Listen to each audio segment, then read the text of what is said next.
Senyum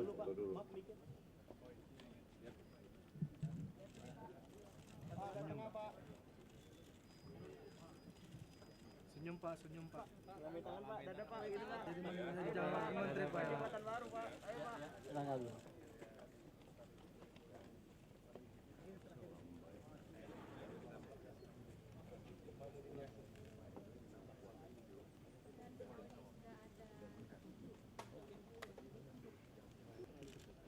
Sore Pak. Selamat sore para wartawan. Saya dipanggil Bapak Presiden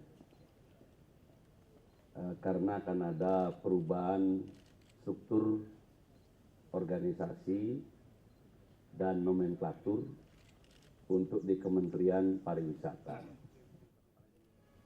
Ada satu gerakan atau perkembangan ekonomi dunia yang relatif baru yang disebut ekonomi kreatif, itu yang mau diminta oleh Pak Presiden itu digarap dengan sangat keras dan itu akan dimasukkan di sektor pariwisata. Itu yang beliau memfinalkan dengan saya, sehingga nanti pariwisata dan ekonomi kreatif ini betul-betul menjadi satu gerakan ekonomi yang besar karena seperti saudara ketahui capaian kita sekarang di bidang pariwisata sangat baik, membaik terus, sehingga kalau ditambah lagi dengan ekonomi kreatif itu akan bisa menghasilkan devisa rata-rata satu tahun bisa 10 miliar US dollar, jadi sekitar 100 triliun begitu. Sekarang di kisaran 80 sudah, 80 triliun sudah. Ini kalau didorong menjadi 100 triliun, nanti menjadi 150 triliun akan sampai ke sana. Jadi itu yang saya dipanggil Bapak Presiden, sudah kami laporkan tadi dan sudah hampir rampung, sehingga nanti pada waktu beliau mengisi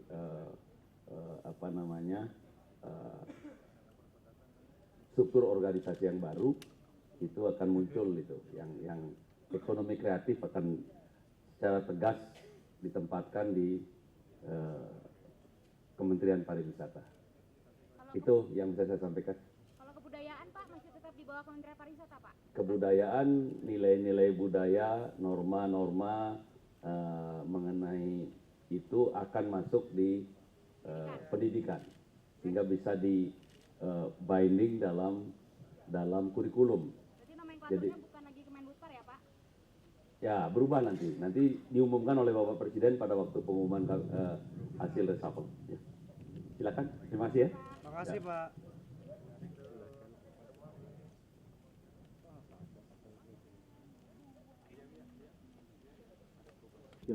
Tidak perlu ada pertanyaan mengenai biodata, dijelaskan Pak Mahendra, Pak Bayu dan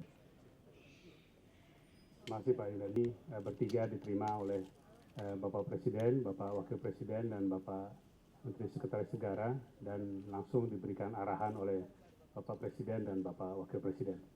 Untuk kami arahannya jelas bahwa beliau melihat perkembangan global perekonomian di saat ini yang kurang kondusif, utamanya di belahan bumi utara, di Eropa dan Amerika, dan awal dari perkembangan kondisi perekonomian global tadi itu adalah masalah-masalah yang muncul di bidang keuangan, baik yang terkait dengan kondisi fiskal dan utang dari beberapa pemerintah di kawasan-kawasan tadi, maupun juga kondisi kesehatan perbankan di kawasan itu.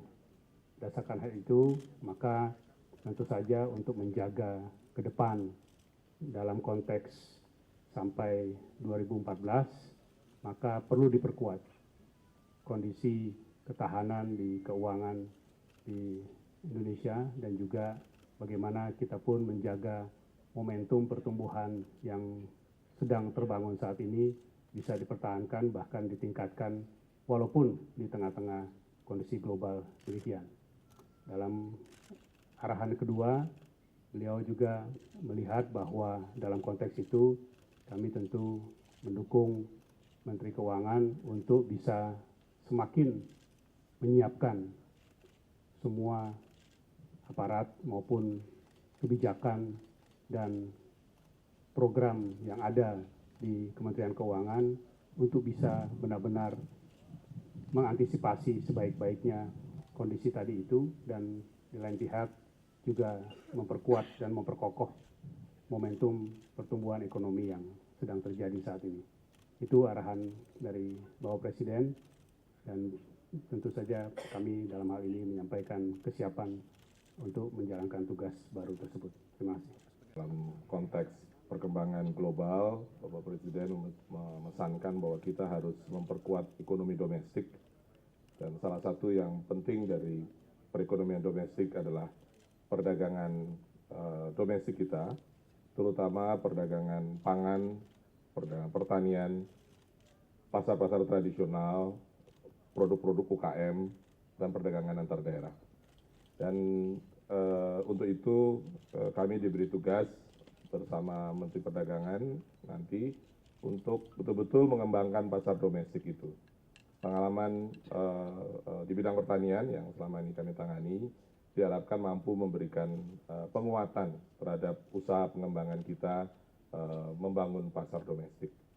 Situasi global yang tidak pasti membuat kita lebih melihat pada kekuatan kita sendiri yang besar, dan untuk itu harus kita bangun bersama-sama di berbagai lini sehingga berbagai masalah yang dihadapi dapat kita atasi.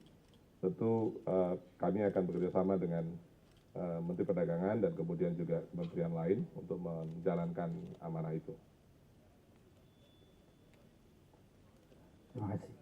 Seperti disampaikan Pak Julian tadi, saya diamanatkan untuk menjalankan tugas sebagai Wakil Menteri Negara BUMN. Pesan Bapak Presiden, Wakil Menteri BUMN. Sebagai Wakil Menteri BUMN. Pesan Bapak Presiden tadi, bagaimana menjadikan BUMN ini sebagai lokomotif perekonomian nasional. Kita tahu total aset yang 2.500 triliun itu sudah mewakili kurang lebih 40% dari total PDB. Dan ke depan bagaimana meningkatkan sumbangan BUMN ini terhadap perekonomian nasional. Dan kami menyatakan insya Allah kami siap mengemban amanah kepercayaan ini. Terima kasih.